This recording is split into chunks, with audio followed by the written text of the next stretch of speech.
He is shocked by Steve Nash's departure from the Nets. Those comments coming in a post-game press conference after the Nets lost to the Bulls. He said he liked working with Nash. Durant also responded to several tweets last night, deflecting blame for the situation, saying nope, his focus is simply on playing ball. So, Shannon, let's put it to you. How much blame does KD deserve for Nash getting fired? 51%.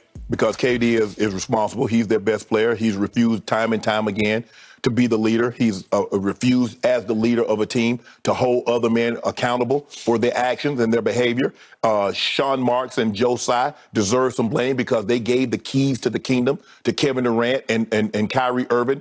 And Joe Tsai even tweeted earlier this year, no longer is that going to be the case. And so it's too late now. It's too late. But you know what I'm starting to notice? Every time I notice a little something, and maybe I'm the only one, Kevin Durant seems real comfortable now that he got those titles. He's got real comfortable. Man, I just play basketball. It's changed my perspective. He didn't have this perspective before he got those titles. That man was hungry. Kevin Durant has become complacent. I don't care nothing about doing all that. I'm working on my craft and I'm doing all that. Kevin Durant has got real complacent, Skip Bayless. He got those titles on his belt now. He doesn't have that same desire. He doesn't want to lead because he doesn't want the responsibility that comes along with being a leader. There are certain responsibilities that comes along with a leader in anything, whether you're running a business, whether you're the leader of a sports team, no matter what. You can be the leader of the Boy Scouts or the Girl Scouts. When you're the leader, Skip, there are certain responsibilities that come along with that. And Kevin Durant wants none of those responsibilities.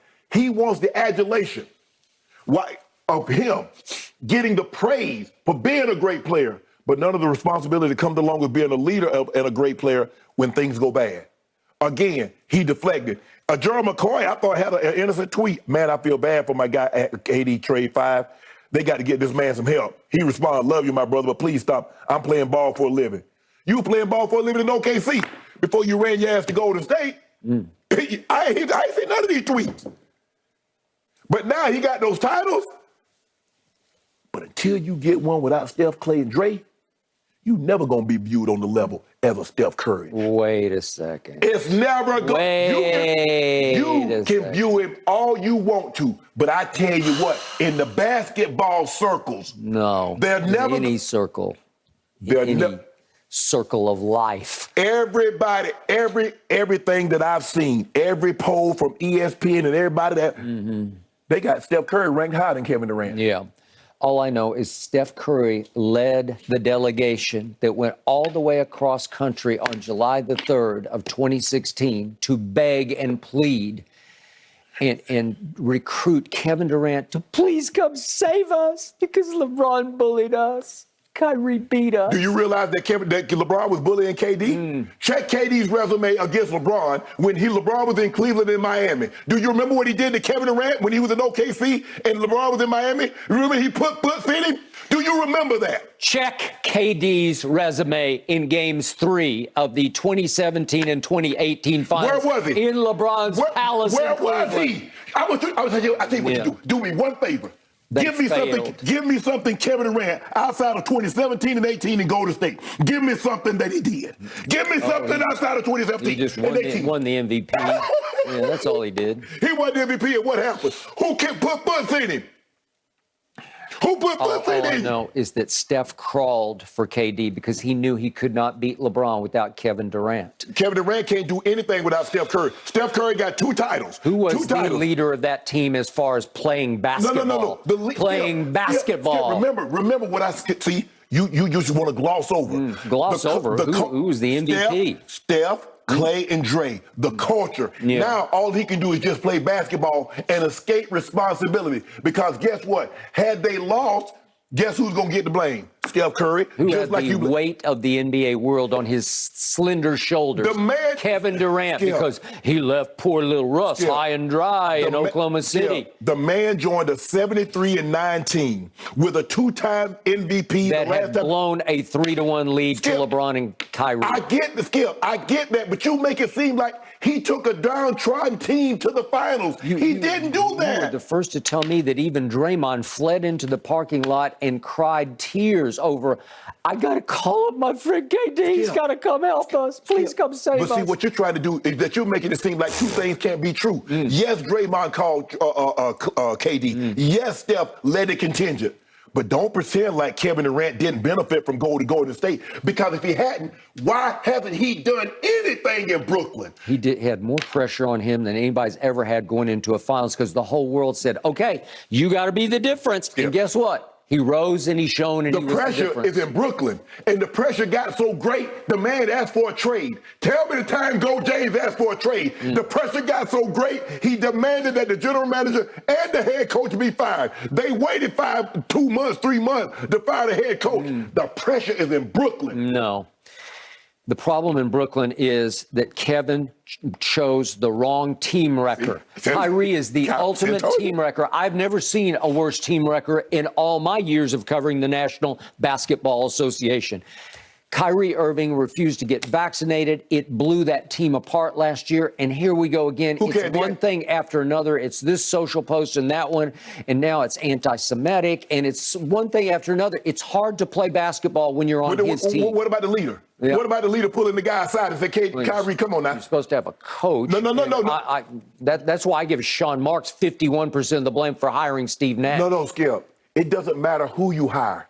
If you rob him of his ability to discipline, if you rob him of his ability to be an authoritative figure, it's just like kids. If your kids lose respect for their parents, how does the parents teach them? How do the parents discipline?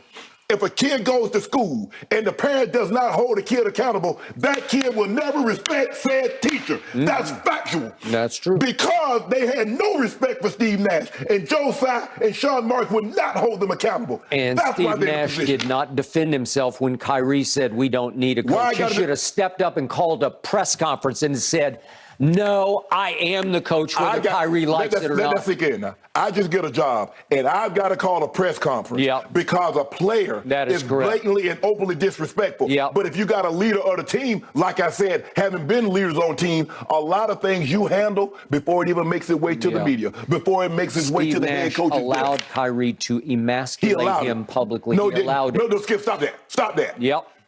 So let me guess. The players, in the Dallas situation, who emasculates the coach? The players or the owner? That's a whole nother world.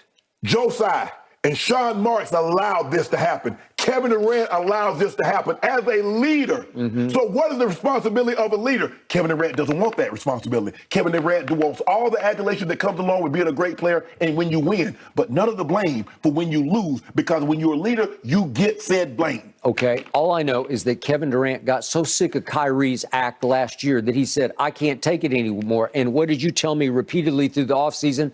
They are tired of his, whatever you call it, bull jive, right? They're just tired. Kevin was the sickest and tiredest of the bull jive, and he just said, let me out. And when Joe Tsai said no, he said, okay, I demand that you fire him and the GM before I come back. Right? And that did not happen, and his feet got held to the fire, and he was not a happy camper coming back, but he had signed a 4-year contract, and I was the first to say, Kevin, you're stuck. Yeah, there are a lot of kids that run away from home, but when they realize they ain't got no place to stay and no food to eat, they come right on back. And that's what Kevin Durant realized. All them teams wasn't lining up to get a guy, because here you are. You don't know that. Well, stop it. You don't know that. Hold on. All I know is they gave up 4 first-round picks and picks to get Rudy Gobert. Okay. I know what they gave up to get Rudy Gobert. That's what we do know. And now is Rudy Gobert better or worse player than Kevin Durant? So you mean to tell me Kevin Durant is all this and they wouldn't give up? So now I'm going to be objective about my guy, Kevin Durant. I was ashamed for him the way he handled his press conference last night when he said, I'm shocked that he got fired. I was out of the loop. He did everything in his power to distance himself. No, he did try to distance himself from the dumpster fire that he started underneath that guy. He did it. He was the last straw, right? He was the final nail. How are you shocked when you demanded the man get traded just 65 days ago. How the hell are you shocked? Okay. So he goes off about, I liked working with Steve. I like working with this coaching staff. Okay, you originally did, and then it all went to hell, and you wanted out from under it, and you tried to get him fired, and you failed.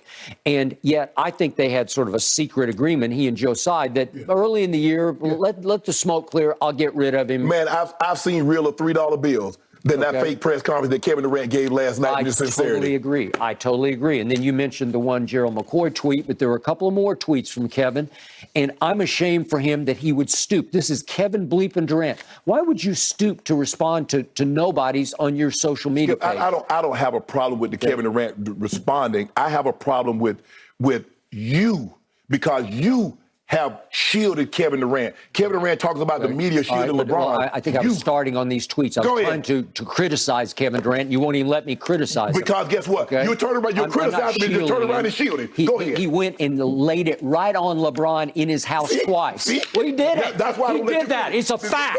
And you won't accept it. He shamed your man in his house. And you won't even let me finish on these tweets. Why would he shame Brooklyn? Shame Brooklyn in his house, Brooklyn. Shame Brooklyn. Shame Brooklyn. He did it. He did what? Got Steve Nash fired? Why can't he shame Brooklyn? Why can't he do in Brooklyn what he did in Golden State? He embarrassed LeBron James in his house twice. Who was the MVP of back-to-back finals?